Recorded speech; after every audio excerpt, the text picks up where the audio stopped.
प्रदर्शन हुआ, पीएम आवास के बाहर लोग बैठे, आप कैसे देखते हैं? क्योंकि आपके तमाम नेताओं को गिरफ्तार तक किया गया, उनको ले जाया गया। लगातार धर्मेंद्र प्रधान के इस्तीफे की मांग की जा रही है, छात्र भी सड़कों पर उतरे हुए हैं। देखो, जिस प्रकार से, जिस प्रवृत्ता से, संवेदनहीनता से परसों छात्रों पर लाठियां बरसाई गई, लाठी चार्ज किया गया, अब तक जिम्मेवारी किसी ने नहीं ली।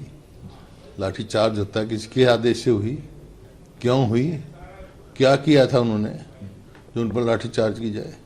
प्रदर्शन करने का प्रजातंत्र में सबको अधिकार है, तो अपने अधिकार का योग कर रहे थे। और वो जेन्युइन बात है कि जो पेपर लीक का मामला है, ये कोई एक साधारण मामला नहीं रह गया। हर स्टेट में, किसी स्टेट में देखो, किसी स्टेट में 5 पेपर लीक हो लिए, किसी में 10 हो लिए, किसी में हरियाणा में सबसे पहले पेपर लीक हुआ था। विधानसभा में थे हम, उस टाइम भी मैं लीडर ऑफ अपोजिशन था, हमने उठाया, ये कहा गया कि SIT बिठाएंगे, उसकी जवाब आएगा। आज तक तो कोई जवाब आया नहीं। उसके बाद और पेपर लीक होते रहे हरियाणा में। पेपर कम से कम 10 पेपर लीक हो लिए, किसी का भी हो। उसका नतीजा ये है कि जो बैकवर्ड क्लास है, शेड्यूल कास्ट है, उनके सीट ही नहीं भरी जाती, रिजर्वेशन पूरी नहीं की जाती। और हरियाणा में सबसे पहले ऐसा हुआ है, मेरे ख्याल देश में और कहीं नहीं सुना, जहाँ UPSC की, HPSC के दफ्तर में करोड़ों रुपए पकड़े गए हों, जहाँ सबऑर्डिनेट सर्विसेज कमीशन के चेयरमैन को इस्तीफा देना पड़ा हो, क्योंकि वहाँ नौकरियों का मतलब बोली लगती थी, जैसे परचून की दुकान में। और पेपर लीक से तो युवाओं का भविष्य अंधकार में पड़ गया।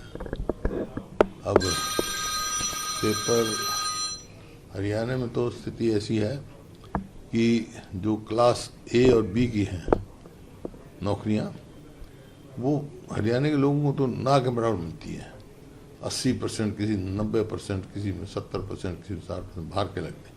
ये बात नहीं है, देश है, हरियाणा के भी बच्चे बाहर लगते होंगे, लेकिन जिस प्रपोर्शन में यहाँ बाहर के लगते हैं कि और किस कारण कि जी काबिलियत नहीं है। अब ये नीट का जो पेपर हुआ, हरियाणा का बच्चा नौ टॉप पे आया है, UPSC में टॉप पर आते हैं, तो ये क्वालिफाई नहीं कर सकेंगे क्या? तो ये है, कई मामले हैं जो युवाओं के भविष्य का सवाल है। अब सवाल नीट का है। राहुल जी को कल हिरासत में लिया गया, क्यों किया करना पड़ा राहुल जी को? ये क्या कारण थे? एक ही कारण है, कितने दिन हो गए ये बच्चे भी बैठे थे। उससे पहले राहुल जी ने सबसे पहले आवाज उठाई थी कि भाई कोई ना कोई तो रिस्पॉन्सिबिलिटी ले। मैं समझता हूँ शिक्षा मंत्री को स्वयं आगे बढ़कर इस्तीफा दे देना चाहिए। आप लोगों के ऊपर आरोप लग रहा है कि आप छात्रों को पॉलिटिकल टूल की तरह इस्तेमाल कर रहे हो और लोकतंत्र पे आप लोगों को भरोसा नहीं है। Political tool? लाठी चार्ज कौन कर रहा है? किसके उसकी किसने की भाई? और बैठे ना, वो क्या मांग लेके बैठे हैं? यही मांग रहे हैं ना, शिक्षा मंत्री इस्तीफा दे। और जो राहुल जी ने भी ये कहा, और जो एग्ज़ाम का सिस्टम हो ट्रांसपेरेंट हो, ताकि कोई गुंजाइश नहीं हो। अब भी ये नीट का जो अखबार पेपर कराया था, उसमें भी कई सवाल उठे, अखबारों में आया, हमने तो पता नहीं कि OMR शीट में और मार्कशीट में इतना फ़र्क है 600 अंकों का।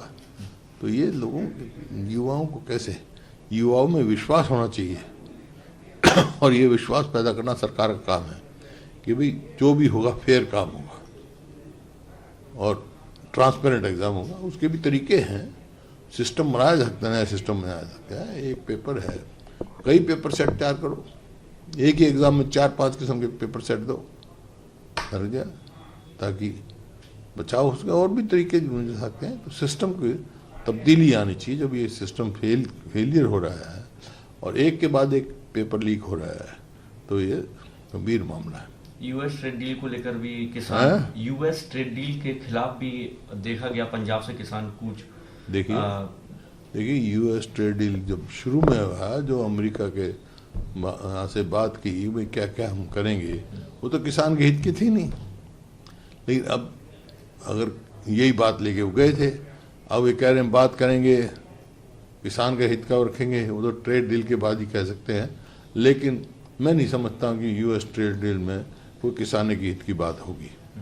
सर, जिस तरह से पार्लियामेंट के अंदर ये कहा जा रहा है कि वंदे मातरम गीत को लेकर एक बिल पेश किया जाएगा कि कोई डिसरेस्पेक्ट अगर उसको करेगा तो सजा उस पर दी जाएगी। तो राष्ट्रगीत है वो, चाहे राष्ट्रगीत हो चाहे राष्ट्रगान हो, उनकी रिस्पेक्ट है, चाहे राष्ट्र झंडा हो, ये तो सबके लिए है। तो बिल अगर पेश होता है या टेबल किया जाता है तो आपकी पार्टी समर्थन करेगी? राष्ट्रगीत का सब उसमें है, हम भी तो बचपन से सुनते रहे वंदे मातरम।